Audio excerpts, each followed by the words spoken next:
एक technology startup ने ऐसे माइक्रो ड्रोन्स तैयार किए हैं जो उड़ने वाले कीड़ों को हवा में ही निशाना बनाकर खत्म करने की सलाहियत रखते हैं। अमेरिकी स्टार्टअप टॉर्नाडो वीएल, जिसे वाई कॉम्बिनेटर की मुआवनत हासिल है, उसके इंजीनियर्स एक मसनूई जहानत से चलने वाले माइक्रो ड्रोन पर काम कर रहे हैं जो मच्छरों के खात्मे की लागत को 100 गुना तक कम कर सकता है।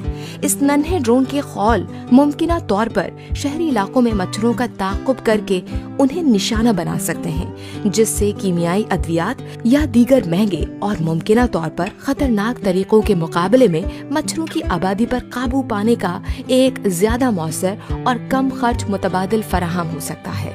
14 जुलाई को टॉर्नाडो वीएल के बानियों में से एक एलेक्स तोसिएंट ने एक वीडियो शेयर की जिसमें कंपनी की फिजा में पहली कामयाब हदफ पर मबनी कार्रवाई दिखाई गई। वीडियो में एक छोटा सा ड्रोन एक पतंगे का ताक़ुब करता है और बिलाखिर उसे एक कंट्रोल शुदा आजमाइशी इलाके में मार गिराता है।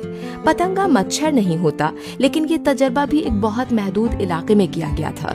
इसके बावजूद इसे इस सिमत में एक अहम पेशरफ्त करार दिया जा रहा है जहां ऐसा ड्रोन तैयार किया जा सके जो फिजा में मौजूद कीड़ों की दुरुस्त शनाख्त करे और उन्हें निशाना बनाकर खत्म कर सके। टॉर्नाडो वीएल का ऐलान करदा मकसद ऐसे 40 ग्राम वजनी ड्रोन तैयार करना है जो स्मार्टफोन के माइक्रोफोन्स, अल्ट्रासोनिक सेंसर्स और मखसूस सॉफ्टवेयर की मदद से मच्छरों का सुराग लगाएं और उन्हें निशाना बनाएं। ये ड्रोन अल्ट्रासोनिक लहरें खारिज करने और माइक्रोफोन्स के एक मजमुए के जरिए इसकी बाज़गश्त सुनने के लिए डिजाइन किए गए हैं। चूँकि मच्छरों के परों की हरकत एक मुनफरिद डॉपलर आवाज पैदा करती है, जिससे नजरियाती तौर पर ये ड्रोन मच्छरों को दूसरे कीड़ों से अलग पहचान दे सकते हैं।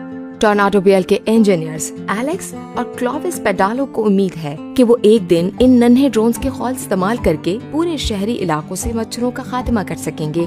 उनके मुताबिक ऐसे सिर्फ 10 माइक्रो ड्रोन्स 1 मुरब्बा किलोमीटर के इलाके को इन खून चूसने वाले मच्छरों से साफ करने की सलाहियत के हामिल होंगे।